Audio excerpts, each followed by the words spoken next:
नमस्कार और सुप्रभात दोस्तों। अफगानिस्तान पे पिछले कुछ समय पे मैंने भी बहुत चर्चा की है, हमारे चैनल पे भी काफ़ी ज़्यादा चर्चा हुई है, अदर चैनल्स पे भी चर्चा हुई है, लेकिन एक जो इम्पोर्टेंट टॉपिक छूटा हुआ है, आज मैं उसकी चर्चा करने वाला हूँ। यद्यपि ये सब बातें हम सबको पता है कि US is pulling out from Afghanistan in September and Taliban ने जो ऐसा है कहा है कि 85% ऑफ अफगानी जो टेरिटरी है वो उसके अंडर में है। अफगानी जो गवर्नमेंट है उसने कहा है नहीं ऐसा नहीं है, बट स्टिल मोटा मोटी ये पता है कि तालिबान कैप्चर करता जा रहा है। इसके साथ साथ ऐसा भी सुनने में आया कि जो वहाँ की महिलाएं हैं उनके अधिकारों पे चैलेंज आएगा, क्योंकि तालिबान चाहता है कि इस्लामिक सिस्टम डेवलप हो। अब इस्लामिक सिस्टम डेवलप हो तो महिलाओं ने हथियार उठा लिया और महिलाएं अटैक करना चाहती हैं।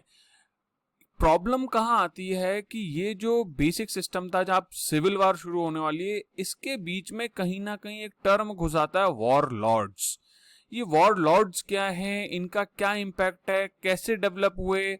इससे पहले जो सिविल वॉर थी जब रशिया ने पुल आउट किया था 1989 के आसपास, उसके बाद से क्या हुआ था, चाइना का इसमें क्या रोल रहा है, यूएस ने आफ्टर 2001 क्या इंपॉर्टेंट चेंज किया इसमें। 1996 से जब 2001 के बीच में तालिबानी गवर्नमेंट रही, तालिबान एक्चुअली में क्या वो कहता है अफगान जो लोग हैं उनका रिप्रेजेंटेशन करता है, लेकिन एक्चुअली में क्या है, वॉरलॉर्ड्स क्या है, अफगानी गवर्नमेंट क्या है, पाकिस्तान का उससे क्या लेना देना है, यूएस का क्या उससे संबंध है, ये सारी चर्चा अभी मैं आज करूंगा।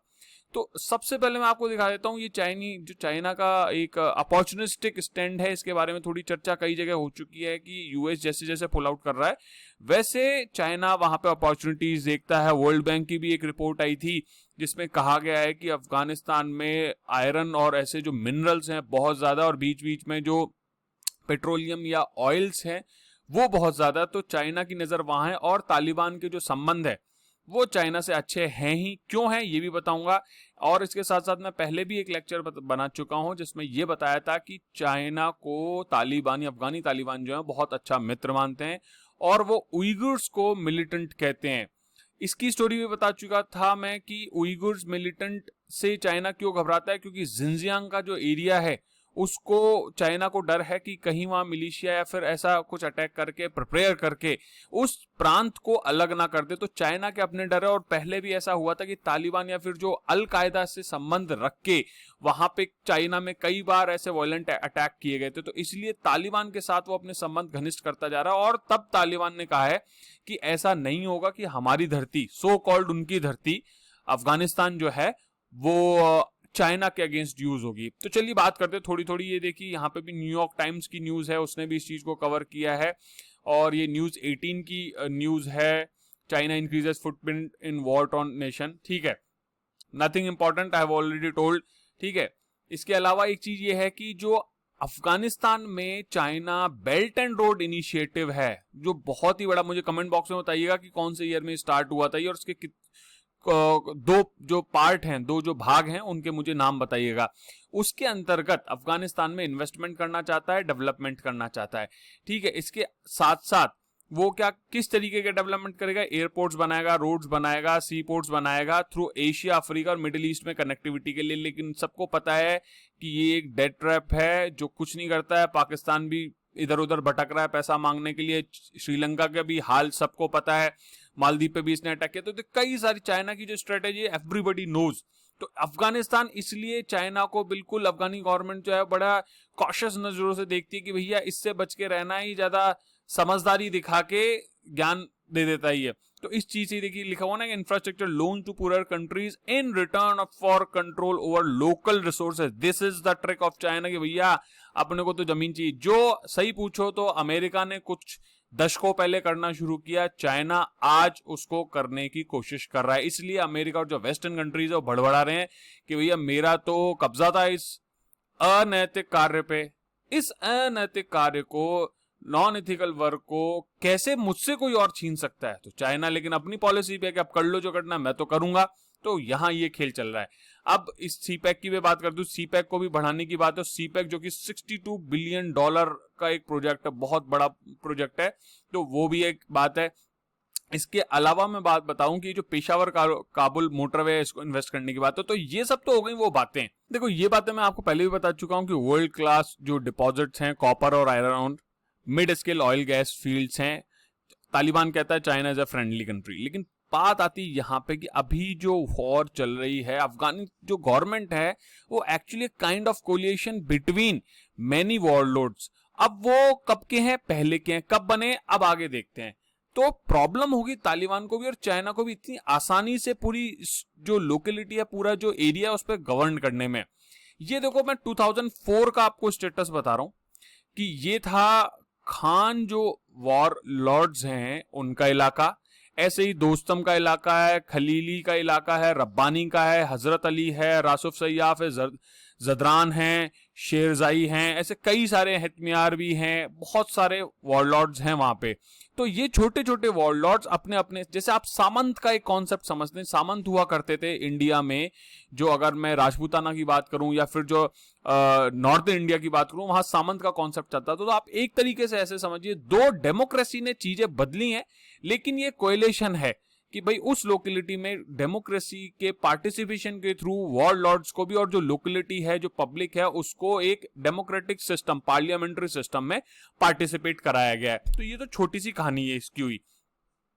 अब बात आती है कि भैया ये जो वॉरलॉर्ड्स हैं ये इतनी आसानी से अपना इलाका नहीं दे देंगे, ये पूरी कोशिश करेंगे कि उनकी जो रीजनल पावर है, रीजनल फिefdoms है, वो बने रहें, और चाहे उसके लिए उनको वर्तमान जो अफगान गवर्नमेंट है उसको कमजोर भी करना पड़े, नहीं करना पड़े। और अभी तो हालात बड़े टिपिकल हैं, तो कहने का मतलब है उन्हें अपनी इज्जत बनानी है।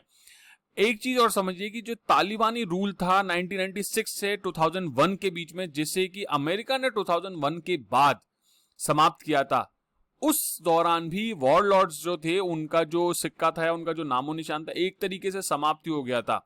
लेकिन आपको मैं इंटरेस्टिंगली बता दूं कि जो तालिबान उपजा या जो वॉरलॉर्ड्स थे, इनका कॉन्सेप्ट कब आया? इनका कॉन्सेप्ट आया जब रशिया ने पुल आउट कर लिया था वहां की सिविल वॉर से, उसके बाद से तालिबान बढ़ा। अब तालिबान को बढ़ावा किसने दिया था आपको पता है? तालिबान को बढ़ावा दिया था यूएस ने और पाकिस्तान ने।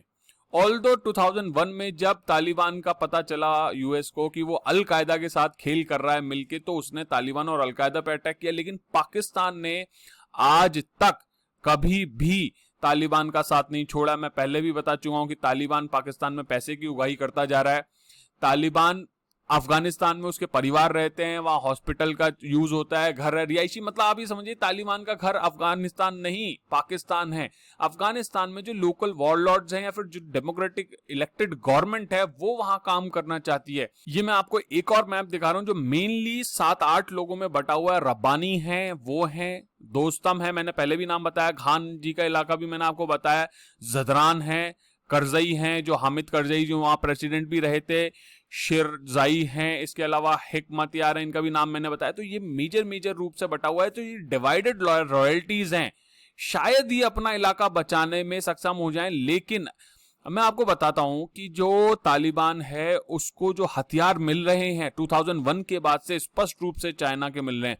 ब्रिटेन ने यूनाइटेड किंगडम में साफ रूप से चाइना को ये एक बार कहा था, जब चाइनीज हथियार जो थे उनके माध्यम से तालिबानियों ने यूएस और यूके जो ट्रूप थे, यूनाइटेड किंगडम के जो ट्रूप्स थे, उनको मार गिराया था। तो यूके ने अपनी शिकायत चाइना को दर्ज कराई थी।